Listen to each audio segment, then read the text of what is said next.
সম্প্রতি বেশ কিছু ঘটনা বাংলাদেশে রাজনৈতিক অঙ্গনে কিংবা যে জায়গাগুলো নিয়ে আমরা চিন্তা করছি সেই সবগুলো জায়গাতে দেখা গেছে নানান ধরনের বিতর্ক এবং সমালোচনার জন্ম দিয়েছে।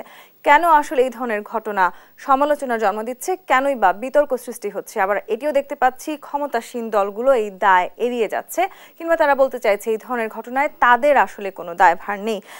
কেন আসলে এই সব কিছু, কেন সরকারি দল দায়ভার এড়িয়ে যাচ্ছে? বাংলাদেশের রাজনীতি তাহলে কোন দিকে যাচ্ছে? বিরোধী দলগুলোই বা কি বলতে চাইছে? সবকিছু নিয়ে আজকে আমরা আলোচনা করতে চাই। দেশ সাম্প্রতিকের আজকের আলোচনায় আপনাদের সবাইকে স্বাগত জানাচ্ছি। আমি তাসনুভা তন্নি। কেমন আছে বাংলাদেশের রাজনীতি, এই নিয়ে আজকের এই আলোচনায় আমার সাথে দুজন বিশেষ অতিথি আছেন। আমাদের সাথে আছেন সৈয়দ ইশতিয়াক রেজা, গণমাধ্যম ব্যক্তিত্ব এবং সিনিয়র সাংবাদিক, এবং আছেন গোলাম মাওলা রনি, রাজনীতি বিশ্লেষক ও সাবেক সংসদ সদস্য। আপনাদের দুজনকে স্বাগত জানাচ্ছি আজকে আলোচনায়। গোলাম মাওলা রনি, আপনাকে দিয়ে শুরু করতে চাই। যে জায়গাটি নিয়ে আসলে আমি আজকে আলোচনার আমরা শিরোনাম নির্ধারণ করেছি, কেমন আছে বাংলাদেশের রাজনীতি। রাজনীতি কেমন আছে জানতে চাইলে নিঃসন্দেহে বাংলাদেশের রাজনৈতিক যে দলগুলো তারা কেমন আছে, তারা তাদের রাজনৈতিক কর্মকাণ্ড কিভাবে করতে যাচ্ছে বা কিভাবে করতে পারছে, সেটি খুবই গুরুত্বপূর্ণ একটি জায়গা বহন করছে। আপনার কাছে যদি একটু জানতে চাই, বিরোধী দলগুলো এই মুহূর্তে কেমন আছে? বিরোধী দলের বাইরে গিয়ে আপনি কেমন আছেন? না, প্রথমত ব্যক্তিগতভাবে আমি আশাবাদী মানুষ, আমি ভালো আছি, মানে একেবারে খারাপ কিছু নেই। দ্বিতীয়ত যেটা আছে যে একটা বিখ্যাত গান আছে আপনার লালন সাহেব, আমি অপার হয়ে বসে আছি পার হয়ে আবার আশায়, পারে লয়ে যাওয়া আমায়। তো এই যে অপার হয়ে, মানে সে পার হতে পারছে না একটা নদী, এবং নদীর পার হওয়ার কোনো নৌকা নাই, গতি নাই, প্রকৃতি নাই, কিচ্ছু নাই। তখন সে তার বিধাতার কাছে আকুতি জানাচ্ছে যে আমাকে পার করে দাও। তো এটার মধ্যে তার একটা এক্সপেকটেশন আছে, লালন সাহের একটা এক্সপেকটেশন আছে। কিন্তু এখনকার বাংলাদেশে যেটা হয়ে গেছে সেটা হলো, আপনি যাদেরকে প্রশ্ন করেন না কেন সবাই বলবে যে আমি অপার হয়ে বসে আছি সর্বনাশের আশায়। প্রত্যেকটা মানুষের মধ্যেই একটা সর্বনাশের আতঙ্ক, প্রচণ্ড আতঙ্ক। একেবারে প্রান্তিক লেভেলের যারা জনগোষ্ঠী আছে, একটা রিকশাওয়ালার কাছে জিজ্ঞাসা করেন।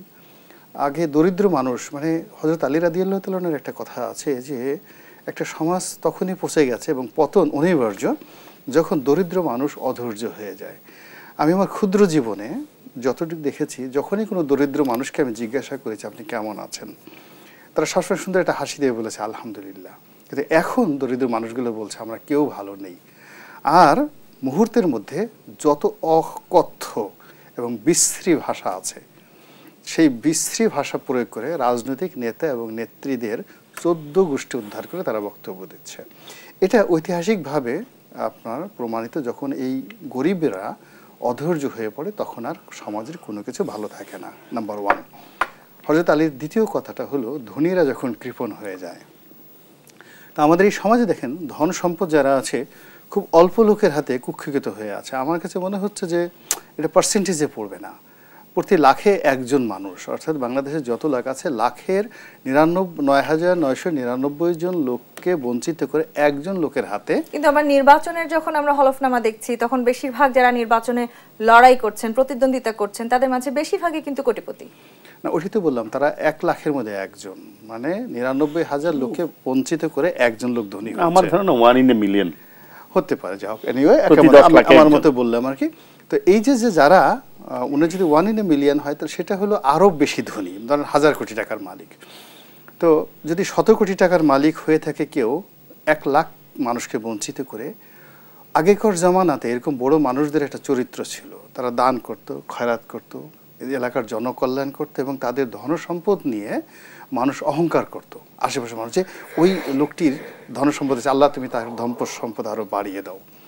আর এখন যেহেতু আপনি চুরি করেছেন, চামারি করেছেন, অন্যের হক নষ্ট করেছেন, খুন করেছেন, গুম করেছেন, মানুষের মানে বঞ্চিত করে ধনসম্পদের মালিক হয়েছেন, এজন্য যে কোনো ধনীকে দেখলেই মানুষ ক্রোধে উন্মত্ত হয়ে বলে যে আল্লাহ ওর উপর গজব নাজিল করো, ওর মাথার উপর ঠাডা পড়ো। আদৌ দেখতে পেয়েছি বিরোধী দলগুলো বা কি সেই সব কিছু নিয়ে আন্দোলন করেছে? না, বিরোধী দল এটা আন্দোলনের বিষয় না, এটা হলো এরকম একটা মানসিক বৈকলঙ্গের মধ্যে পড়েছে।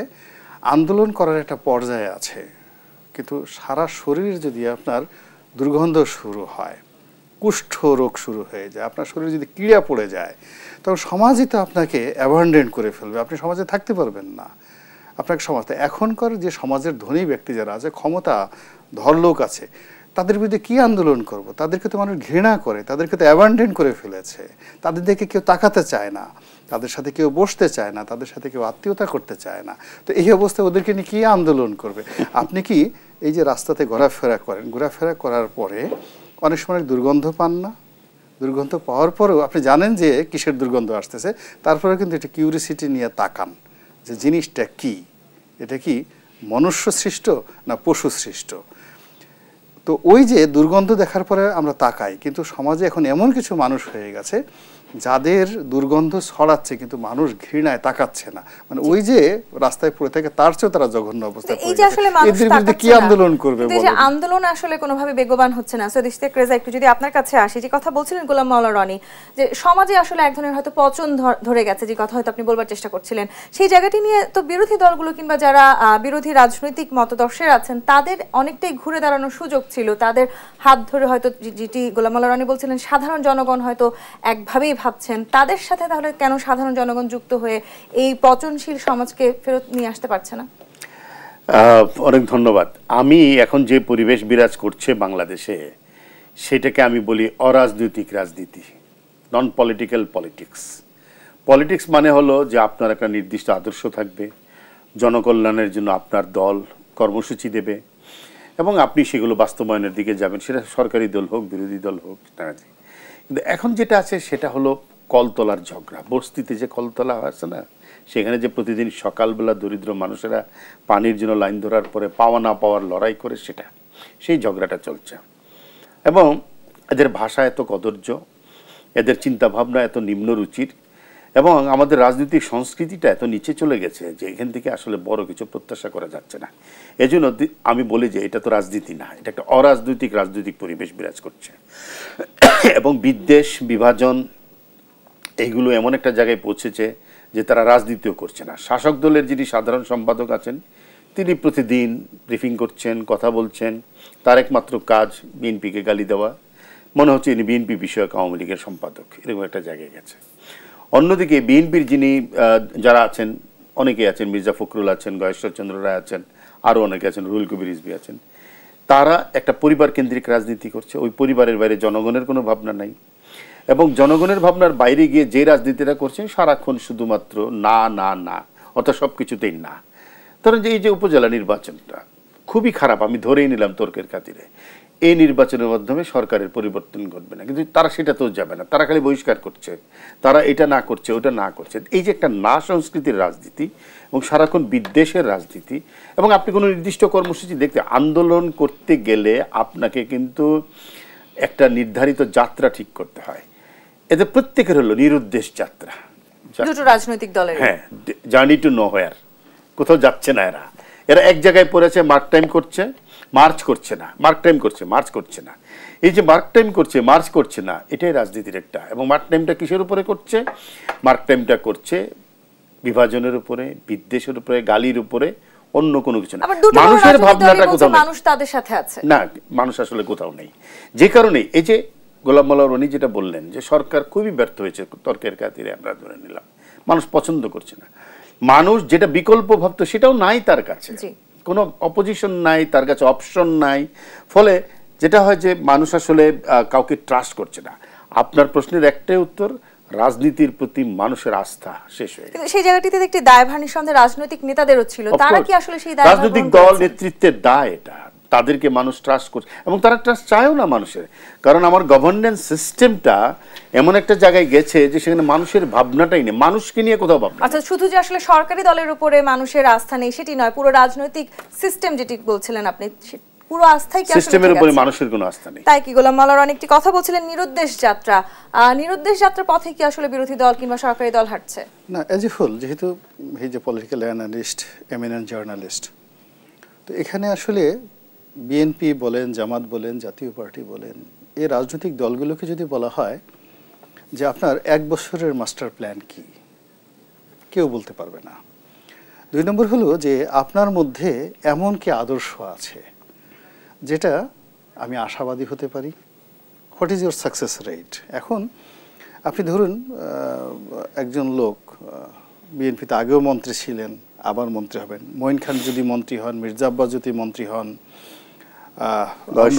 গয়েশ্বর বাবু যদি মন্ত্রী হন, তাহলে তারা যেহেতু বয়স অনেক হয়ে গেছে, আগে যে তাদের সাকসেস আছে সেই সাকসেসে তারা যে এই জমানাতে খুব বেশি ভালো কিছু করবেন, I do not think so, স্বাভাবিক ব্যাপার। তো সেক্ষেত্রে দলের মধ্যে আমি বিএনপিকে বললাম ইন্ডিকেট করে, জামাতেরও একই অবস্থা, যে আপনার দলের মধ্যে শো মি দ্য 70 পিপল যারা এই 70টা মন্ত্রণালয়কে খুব চমৎকারভাবে চালাবেন এবং কি হোয়াট ইজ ইউর প্ল্যান, যেটা ওয়েস্টার্ন কান্ট্রিগুলোতে গণতন্ত্রের পূর্ব শর্ত আপনাকে জনগণকে বুঝাতে হবে। অর্থাৎ আমরা আসলে কোনো পরিকল্পনা ছাড়াই এগোচ্ছি না, ঠিক পরিকল্পনা ছাড়া এগোচ্ছি না, ঠিক আমাদের পরিকল্পনা করার মতো পরিবেশ পরিস্থিতি, যে আজকে যে রাজনৈতিক দলগুলো এই অবস্থায় পৌঁছে গেছে, অর্থাৎ আমাদের যে চিন্তার যে জগৎটা, সেই জগতের উপরে রীতিমতো গজব নাজিল হয়ে গেছে। নতুন করে আমরা চিন্তা করতে পারছি না, কোথায় কবিতা, কোথায় গান, কোথায় সুর, কোথায় তাল লয়। আপনি গত 5 বছর 10 বছরে ভালো একটা গান রচনা হয়েছে আপনি বলেন তো, আপনি বলতে পারেন না, সবগুলো রিমিক্স, আগের গানগুলো রিমিক্স হচ্ছে। একটা কবিতা রচনা হয়েছে, 2 লাইন বলেন তো এরকম একটা কবিতা। একটা চলচ্চিত্র হয়েছে বাংলাদেশে, যে চলচ্চিত্র নিয়ে এই বাংলাদেশে কত সুন্দর সুন্দর চলচ্চিত্র হয়েছে 70-এর দশক 80-এর দশকে, অসাধারণ সব চলচ্চিত্র, একটা চলচ্চিত্র নাই। আপনি এই বাংলাদেশে ধরেন একজন ভালো চিত্রশিল্পী, পটুয়া কামরুল হাসানের মতো একজন ভালো চিত্রশিল্পী হয়েছে, কিচ্ছু নেই। ঠিক একইভাবে আমরা ভালো রাজনীতিবিদদের থেকেও দূরে সরে যাচ্ছে কি? রাজনীতি তো ডাল ভাতের, মানে it's a part of the life. সমাজের রাজনীতিটা হলো এক্সট্রিম। আপনি অনেকে দেখেন না যে কেউ হয়তো আর্মিতে চাকরি করে, কেউ হয়তো পুলিশে চাকরি করে, সিভিল সার্ভিস চাকরি করে, কিন্তু আলটিমেটলি তাদেরকে কিন্তু রাজনৈতিক নেতৃত্বের অধীনে কাজ করতে হয়।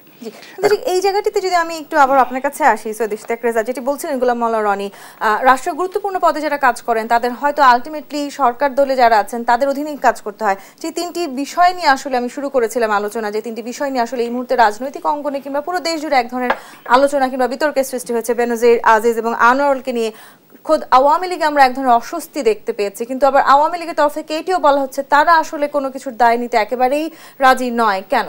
আপনি দেখতে পেয়েছেন নাকি? আমি তো দেখতে পাইনি। বলেছেন আওয়ামী লীগের ফিল করেছেন আর কি, অস্বস্তি অনুধাবন করেছেন। আমাদের ঘটনায় সরকারের কোনো দায় নেই, স্পষ্ট করে বলেছেন আওয়ামী লীগের যুগ্ম সাধারণ সম্পাদক। আপনি অস্বস্তি অনুধাবন করেছেন, তারা তো অস্বস্তিকর মনেই করছে না এটাকে, তারা মনেই করছে না যে এটা কিছু তাদের জন্য। দায় তখনই নেওয়া যায় যখন দায় নেওয়ার একটা বোধ তৈরি হয় মানুষের ভিতরে।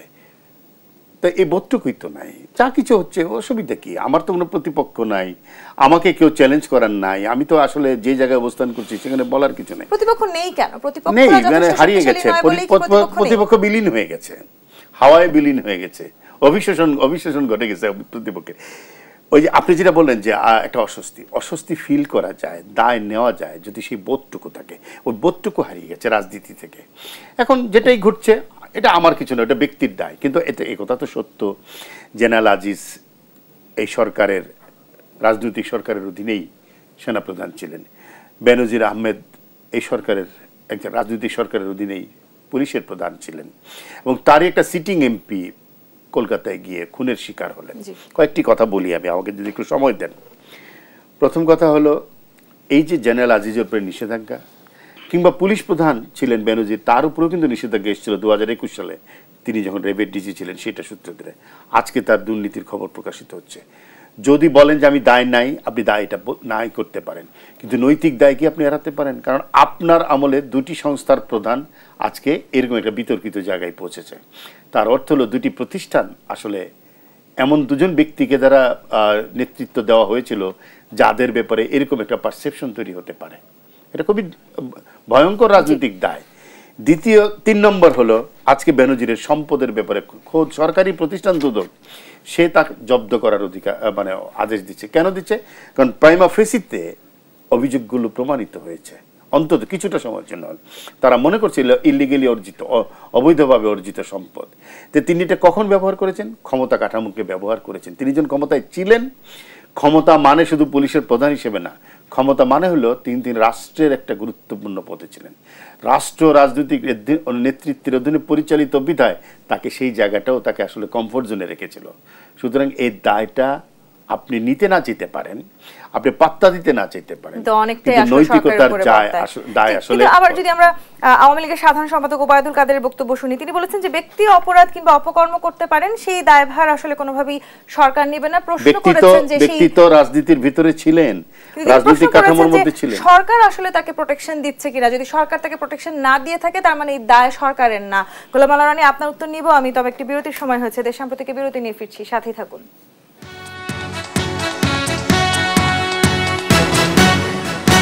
বিরতির পর আবারও ফিরে এলাম দেশ সাম্প্রতিকে। গোলাম আলা রানী, আপনার কাছে প্রশ্ন রেখে বিরতিতে গিয়েছিলাম। যেই বিষয়গুলো নিয়ে আমরা আলোচনা করছিলাম, বিশেষ করে যেই তিনটি বিষয় নিয়ে আমরা আলোচনা করছিলাম, বেনজির আজিজ এবং আনোয়ারুলের বিষয়গুলো, সেই বিষয়গুলো নিয়ে আওয়ামী লীগের তরফ থেকে যেটি বলা হয়েছে, বিশেষ করে আমি যদি একেবারে স্পষ্ট করে বলি, আওয়ামী লীগের সাধারণ সম্পাদক ওবায়দুল কাদের বলেছেন ব্যক্তি অপরাধ অপকর্ম করতে পারেন, সেই দায়ভার আসলে সরকারের নয়, এবং অপরাধ করে কেউই পার পাবেন না, তিনি আইজিপি হন কিংবা সাবেক সেনাপ্রধান হন। আপনাকে একটা কথা বলি, মনে কিছু করবেন না। মানে আসলে বাংলাদেশের লোকজন এখন কথায় কথায় আওয়ামী লীগ, কথায় কথায় বিএনপি, কথায় কথায় ওবায়দুল কাদের, এই নামগুলোই শুনতে চাচ্ছে না। ফলে আপনি যতবার প্রশ্নের মধ্যে নামগুলো আনবেন না, আপনি অজনপ্রিয় হয়ে যাবেন।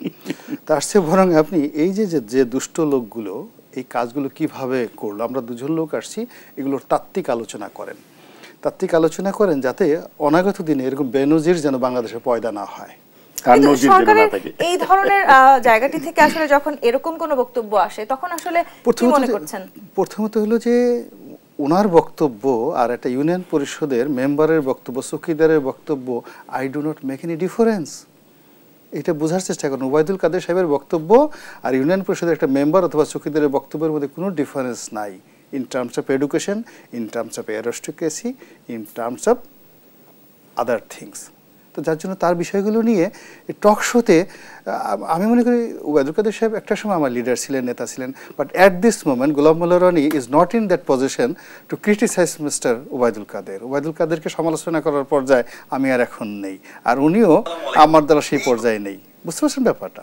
মূল ব্যাপারটা হলো এখানে বাংলাদেশের এই যে রাজনীতিতে যে অবস্থাটা সৃষ্টি হয়েছে, পলিটিক্যাল যে ল্যাকিংস, অভিশাপ, পলিটিক্যাল অভিশাপ। আপনি দেখেন এই যে ছেলেটা মারা গেছে বা যে ভদ্রলোক মারা গেছে, এখন বের হচ্ছে, সে কিন্তু সমাজের মধ্যে লুকিয়ে ছিল। একটা জেলার সন্ত্রাসী গ্রুপের নেতা একেবারে একটা ভিজা বিড়ালের মতো বসেছিল, আমরা কিন্তু বুঝতে পারিনি।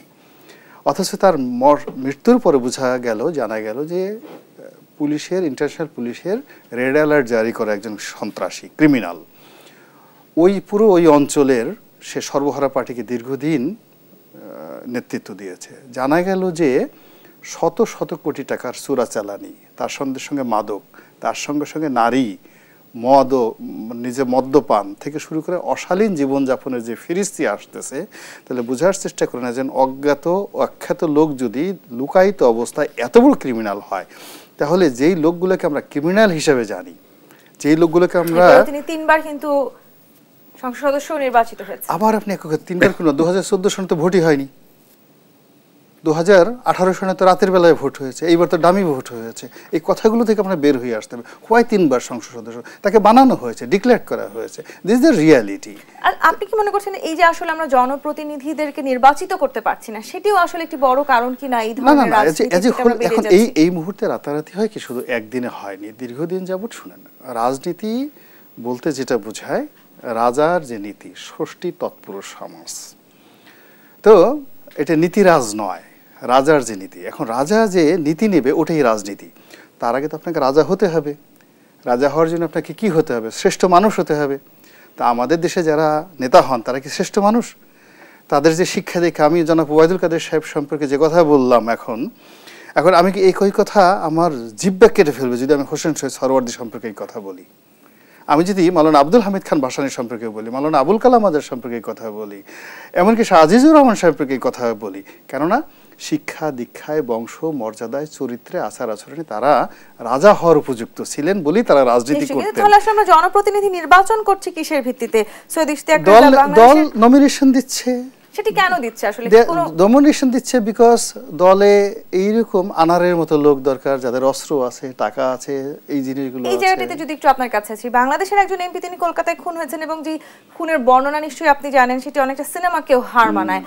অনেকটা চোরাচালান কিংবা বর্ডার এলাকাতে আসলে তিনি সংসদ সদস্য নির্বাচিত হয়েছেন, সেই সবকিছু মিলে এখানে বড় গোজামিলের জায়গা সৃষ্টি হয়েছে নাকি আসলে অনেকটাই সহজ কিন্তু আমরা আসলে বুঝবার চেষ্টা করছি না?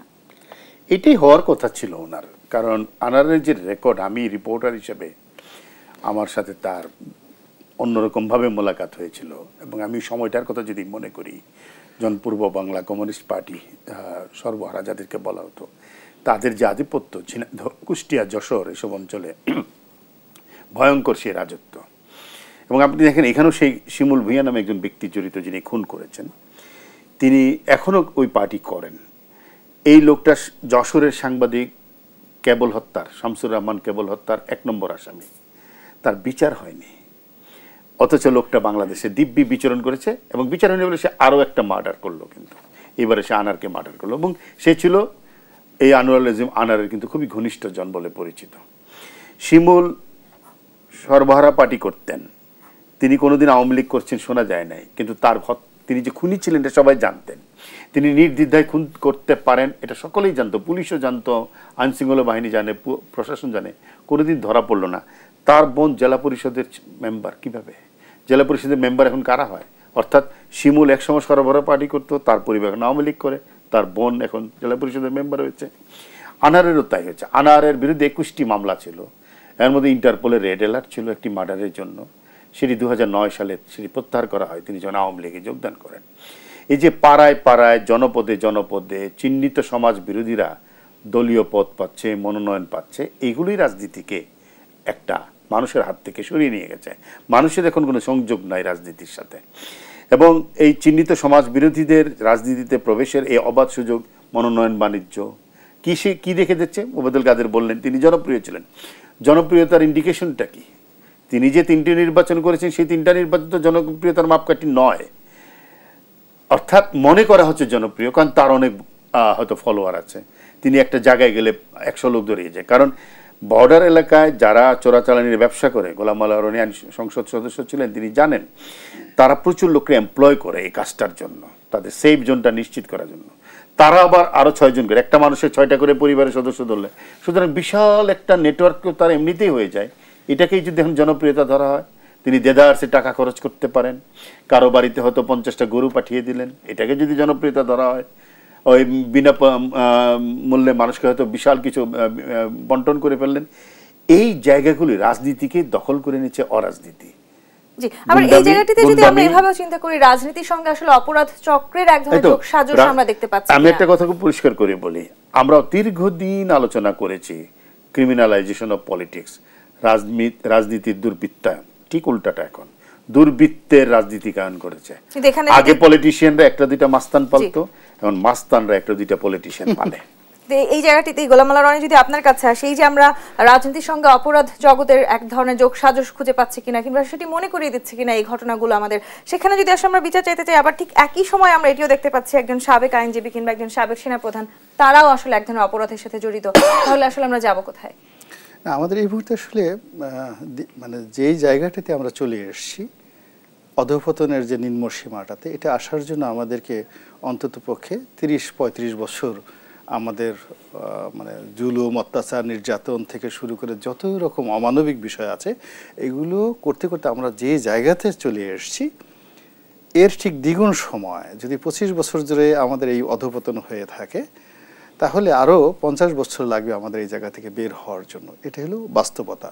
কেননা রাজনীতি রাতারাতি ওবায়দুল কাদের যেভাবে বলবেন বা রুহুল কবির রিজভী সাহেব বলবেন, এভাবে রাজনীতির সংজ্ঞা হবে না। রাজনীতির সংজ্ঞা গত 5000 বছরে নির্ধারিত হয়ে আছে। তো সেই সংজ্ঞার ক্ষেত্রে ম্যাথমেটিক্স আছে, তারপরে সেই সংজ্ঞার ক্ষেত্রে রসায়ন মানে কেমিস্ট্রি আছে, অনেক কিছু আছে। যদি আপনার এই কথার সাথে আমি যুক্ত করি, আপনি শুরুতেও বলছেন আসলে সাধারণ মানুষ ভালো নেই, যদি সাধারণ মানুষ ভালো না থাকেন, তাদের কি কোনো আমরা আন্দোলন দেখেছি? তাদের কি আমরা কোনো কিছু? সাধারণ মানুষ কখনো কোথাও আন্দোলন করেনি। সাধারণ মানুষ যেটা হয় সেটা হলো তারা বিজয়ের পক্ষে বিজয়ের আনন্দ করে, আর যে পরাজিত হয় তার জন্য কান্নাকাটি করে। সাধারণ মানুষ কখনো যুদ্ধে আসে না, যুদ্ধে আসে রাজনৈতিক নেতা এবং কর্মী। এখন সেই মধ্যবিত্ত নেতা কর্মী যারা বিভিন্ন সময় আসে, সেই শ্রেণীটাকে ভ্যানিশ করে দেওয়া হয়েছে। এখন একটা লোক সে রিক্সা চালাবে, না তরকারি সবজি বিক্রি করবে, এক বাসার বুয়া সে বাসার কাজ করবে, তার ছেলে মেয়েদেরকে নিয়ে করবে, ওর কি রাজনীতি করার সময় আছে? এখন আমাদের এখানে 90% লোক ওই পর্যায়ে চলে গেছে, 5% লোক ধনীর মধ্যে চলে গেছে, তাদের কোনো রকম সমস্যা হচ্ছে না। বাকি 5% লোক নিম্ন মধ্যবিত্ত, এখন মধ্যবিত্ত শ্রেণী নেই, নিম্ন মধ্যবিত্ত হয়ে চিন্তা করছে আগামী মাসে চাকরি থাকবে কিনা, আগামী মাসে বাজার করতে পারবো কিনা, ছেলেটার কি হবে, মেয়েটার কি হবে। ওর কাছে কোনো রাজনীতির কথা বললেই সে জ্ঞান হারিয়ে ফেলে। তো এইরকম একটা যে দুর্বৃত্তায়ন যে একটা সার্কেল তৈরি হয়েছে, এই সার্কেলটাই মূলত যারা স্বৈরাচার বলেন, অপরাধ চক্র বলেন, অপরাধীর রাজনীতি বলেন, তারা এই সময়টার জন্য বসে থাকে, এটা সৃষ্টি করে এবং একটা নির্দিষ্ট সময় পর্যন্ত এটা ভোগ করে। রাষ্ট্রের আসলে সব ধরনের সমস্যা তো মোকাবেলা করবেন যারা রাজনীতিবিদ আছেন তারা। সৈয়দ ইশতিয়াক রেজা, আওয়ামী লীগে আসলে আমরা যে এমপি মৃত্যু নিয়ে আলোচনা করছি, বিদেশে গিয়ে আসলে বাংলাদেশের একজন সংসদ সদস্য তিনি খুন হয়েছেন, সেটি নিয়ে কি আদৌ আপনি মনে করছেন যে সাহস করে আওয়ামী লীগের ফোরামেই বা কেউ আলোচনা করবেন? না, সবাই তো দায় এড়াবার চেষ্টা করছে এবং তারা এটা নিয়ে আলোচনা করতে চায় না, তারা এটাকে ভুলে থাকতে চায়। তারা এখন আপনি নিশ্চিত থাকেন আওয়ামী লীগের ভিতরে আলোচনা, উপনির্বাচনটা কবে? এই লোকটা তো গেছে, ওই উপনির্বাচনে কাকে দেওয়া হবে, ওই লোকটা কে আসবে, তার কাছ থেকে কি খাওয়া যাবে, এই জাতীয় আলোচনা। সেই উপজেলা নির্বাচন কিংবা নির্বাচনগুলোতে যদি একটি শক্তিশালী বিরোধী দল থাকতো তাহলে কি আসলে আমরা অনেকটা মুক্তি পেতাম? মানুষের ভাবনাই নেই, পলিটিক্স থেকে পিপল আর উইথড্রন, মানুষ শব্দটা শেষ হয়ে গেছে। আনোয়ার আজিম আনারের মৃত্যুটা দেখেন কলকাতার মতন একটা জায়গায় ঘটেছে। তিনি তো একজন সংসদ সদস্য, লাল পাসপোর্টধারী মানুষ, তিনি কিভাবে কলকাতায় গেলেন? একটা লাল পাসপোর্টের মানুষ, নিয়ম অনুযায়ী ডিপ্লোম্যাটিক পাসপোর্ট যার থাকে, তিনি যখন কোথাও যান তার সিকিউরিটির একটা ইস্যু থাকে, অন্তত সেখানে একটা ডেপুটি হাই কমিশন আছে, তাকে তো জানানোর কথা, অনুমতি নিয়ে তিনি কিসে গেছেন? তার অর্থ হলো তিনি কি আরেকটা পাসপোর্ট বহন করেন? খুব জিজ্ঞাসার জায়গা কিন্তু এটা। তার লাল পাসপোর্ট কি সেখানে পাওয়া গেছে? এগুলো কিন্তু প্রশ্নের জায়গা তৈরি করে। যদি তিনি লাল পাসপোর্ট নিয়ে থাকেন তাহলে তার সবুজ পাসপোর্ট জমা দিয়ে দেওয়ার কথা, নাকি তিনি দেন নাই, তার কাছে ছিল আরেকটি পাসপোর্ট। অনেক প্রশ্ন কিন্তু। তিনি সার্কিস্টারে গেছেন, তিনি ভিসা নিয়েছেন কিনা জানা নাই, কিন্তু তিনি সেখানে গিয়ে কার বাসায় উঠেছেন? একজন স্বর্ণ ব্যবসায়ীর বাসায় উঠেছেন, অথচ তিনি একজন রাষ্ট্রীয় গুরুত্বপূর্ণ ব্যক্তি, কারণ তিনি সংসদ সদস্য। তার ওঠার কথা হলো সেখানকার হোটেলে, এবং নজরদারির মধ্যে থাকবে কে? হাই কমিশন থাকবে, সেখানকার সিকিউরিটি সিস্টেম তাকে ফলো করবে, কিছুই ছিল না। এখানে অনেক প্রশ্নের জন্ম দেয়। যারা তাকে মারতে ভিতরে গেল তারা কিভাবে গেল? তারা কি ভিসা নিয়ে গেছে? তারা অন্য পাসপোর্ট করেছে। অন্য একটা লোক কিভাবে 2 নম্বরী জাতীয় পরিচয়পত্র তৈরি করতে পারে? পাসপোর্ট এমনিতে আপনি পাসপোর্ট করতে যান, জান খতরনাক হয়ে যায়। ক্রিমিনাল মার্ডারার, সে কি করে একটা আলাদা পাসপোর্ট করে ফেললো, আলাদা পরিচয়পত্র করে ফেললো? খুব ক্ষুদ্র আকারে দেখার কিছু নেই। একটা সোসাইটি যে এন্টায়ারলি ক্রিমিনালাইজড হয়ে গেছে, তার একটা ছোট্ট রিফ্লেকশন কিন্তু এই মার্ডারটা।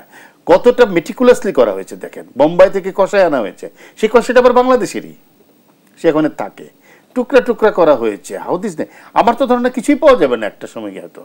এবং আমরা এই গরম গরম আলোচনা আছে, কিছু কথা হচ্ছে, অন্য কোনো একটা বড় ঘটনা ঘটে, এই ঘটনাগুলো আমাদেরকে চোখে আঙুল দিয়ে রাজনীতির বর্তমান অবস্থা অনেকটা বুঝিয়ে দিচ্ছে কিনা, অনেকটা উদাহরণস্বরূপ আমরা ব্যবহার করতে পারি কিনা। অন্য একটা ঘটনা এসে আনোয়ার আজিমের বেদনার ঘটনা অনেক দূর নিয়ে যাবে, আমরা তো সব ভুলে যাব। জি, গোলাম মাওলা রানী, সাবেক সেনা প্রধানের উপর যুক্তরাষ্ট্রের যে নিষেধাজ্ঞা, সেটিতে আসলে বিরোধী দলগুলোকে আমরা অনেক ধরনের উচ্ছ্বসিত হবার খবর পাওয়ার কথা ছিল, সেটি কি আমরা পেয়েছি কিনা?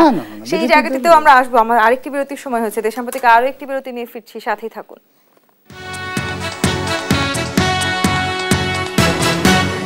বিরতির পর আবারও ফিরে এলাম দেশ সাম্প্রতিকে।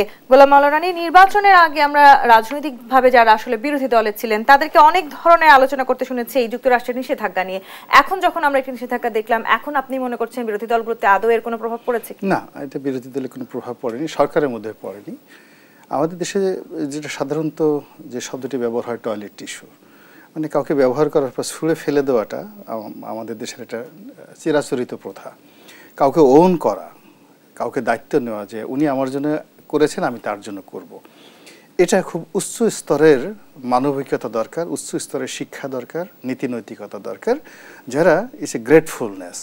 তো এটা আসলে আমাদের রাজনীতিবিদদের মধ্যে অনেকেরই এই জিনিসটা না থাকার কারণে আজকে বেনজির বা আজিজ সাহেবকে নিয়ে যে ঘটনাগুলো ঘটছে, এখানে কেউ দায়িত্ব নিতে চাচ্ছেন না। অথচ তারা যখন ক্ষমতায় ছিলেন তারা তাদের ক্ষমতার সময়টিতে আওয়ামী লীগকে সার্ভিস দেওয়ার জন্য করেননি, এখনো কর্ম নেই। এমনকি প্রয়োজন পড়লে তারা নিজেদের গায়ের চামড়া পর্যন্ত খুলে দেওয়ার চেষ্টা করেছেন এবং সফল হয়েছেন। আওয়ামী লীগ আজকের যে ক্ষমতায় বা কন্টিনিউশন যে রয়েছে, এরকম বেনজির সাহেব, এরকম আজিজ সাহেবদের মতো শত শত হাজার হাজার লোকদের কন্ট্রিবিউশন, সেটা নেগেটিভ অর্থে ধরেন আর যে অর্থে ধরেন। তো এখন এই যে বেনজির সাহেব বা আজিজ সাহেব আজ বিপদে পড়েছেন কেন? সরকারকে সার্ভিস দেওয়ার জন্য।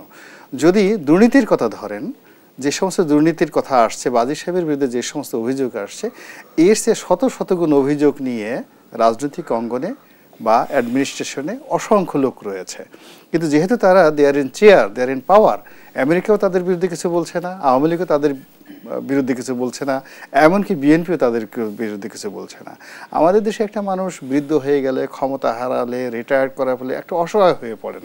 এখন বেনজির সাহেব, আজিজ সাহেব দুজন অসহায় মানুষ, ফলে তাদের বিরুদ্ধে আমেরিকা নিষেধাজ্ঞা দিয়ে কি বুঝাতে চাচ্ছে, আই ডু নট আন্ডারস্ট্যান্ড।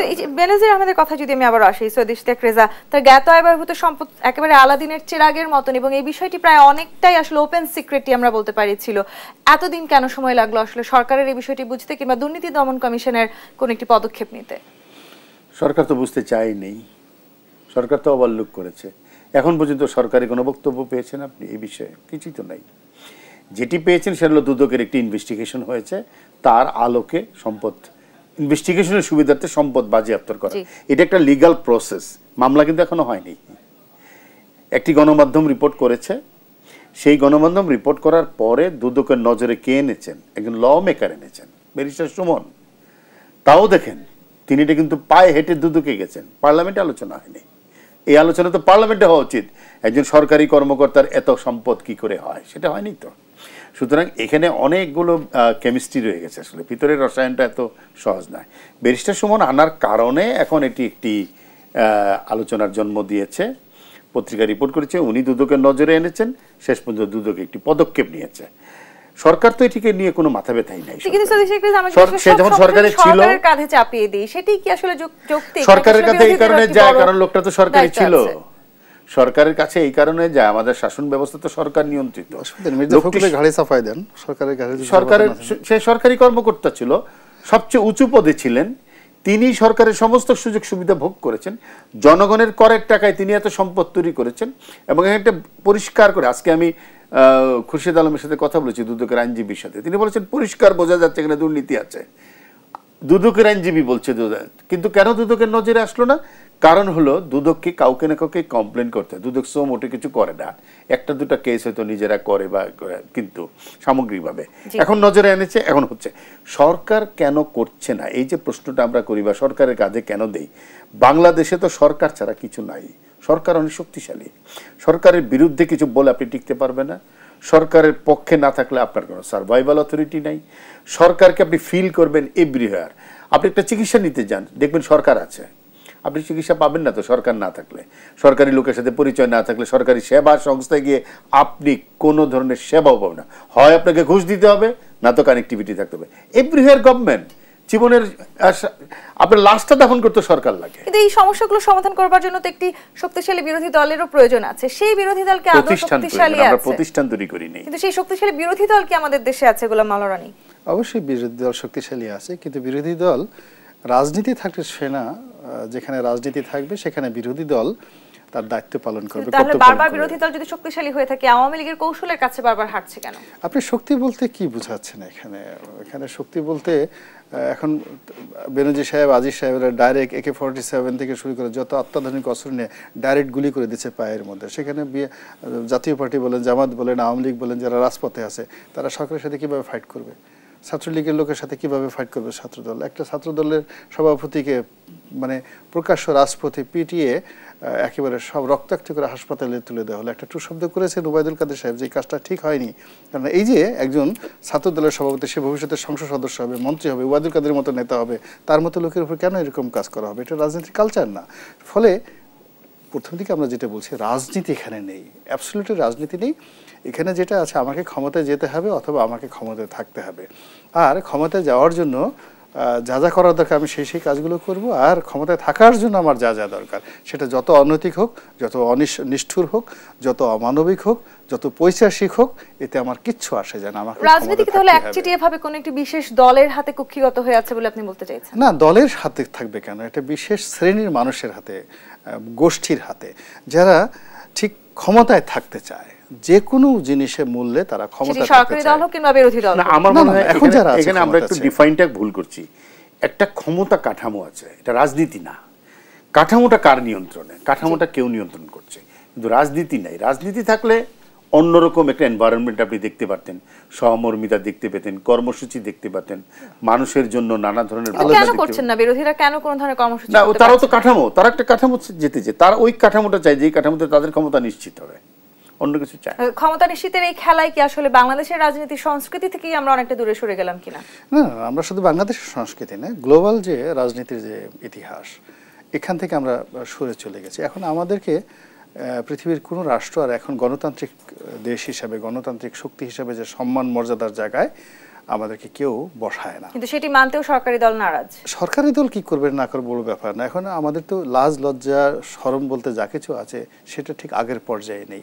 আমরা বিভিন্ন কথা শুনতে, নেতিবাচক কথা শুনতে শুনতে এতটা অভ্যস্ত হয়ে গেছি যে আমাদের সম্মানটা এখন এমন একটা পর্যায়ে চলে গেছে, কাউকে যদি আপনি কান ধরে মলে দেন, সে মনে করবে যে এটা ডাজ নট ম্যাটার, সে আমার দুলাভাই হবে বা শালা হবে, আমাকে আদর যত্ন করছে, আপনি আমার তো মেরে ফেলেন। হ্যাঁ হ্যাঁ, কান ধরে। তারপর কি আপনি বলবেন যে না, আমি কিন্তু তোমার শালাও নই, দুলাভাই নই, আমি কিন্তু তোমার কান মলে দিয়েছি রাগ হয়ে। ও তাই নাকি? কিন্তু আমি তো ব্যথা পাইনি এখনো পর্যন্ত। তারপর যে বলে যে থেকে আরো জোরে দেই, জোরে দেওয়ার পরে বলে দিলা, কিন্তু তুমি তো ভালো মানুষ, এখন তোমার কানটা কেটে নাও নাই। তো এই যে আমাদের অপমানিত হওয়ার পরেও নিজেদেরকে গর্ব অনুভব করা, আমাকে অপমান করা হয়নি, এই সংস্কৃতিটা আমাদের মধ্যে চলে আসছে। এই মুহূর্তে এখান থেকে বেরিয়ে আসার সুযোগ কি আছে, ছোট করে যদি একটু জানতে চাই। আমি আপাতত কোনো সুযোগ দেখছি না, কারণ হলো রাতারাতি সুযোগটা নাই, আমাদের রাজনীতির কোনো পরিবর্তন নাই, রাজনীতিতে বিদ্বেষের চর্চাটা বাড়ছে, বিদ্বেষ বিষোদ্গার থেকে শত্রুতায় চলে গেছে, যেটাকে নির্মূলের জায়গায় চলে গেছে, তো একে অন্যকে নির্মূল করে ফেলতে চায়। রাজনীতির চর্চা থাকলে একটাই সম্ভব ফিরে আসার, সেটা হলো আমাদের পলিটিক্যাল সিস্টেমের মধ্যে মানুষকে নিয়ে চিন্তা শুরু হতে পারলে। নিশ্চয়ই জনগণকে রাজনীতিতে যদি সম্পৃক্ত করা যায়, সেই রাজনীতি হয়তো জনমানবের রাজনীতি হয়ে উঠবে। সৈয়দ ইশতিয়াক রেজা এবং গোলাম মোল্লা রনি, অসংখ্য ধন্যবাদ আমাদেরকে সময় দেওয়ার জন্য। দর্শক, আগামী দেশ সাম্প্রতিক দেখবার আমন্ত্রণ রইল। ধন্যবাদ এতক্ষণ আমাদের সাথে থাকার জন্য।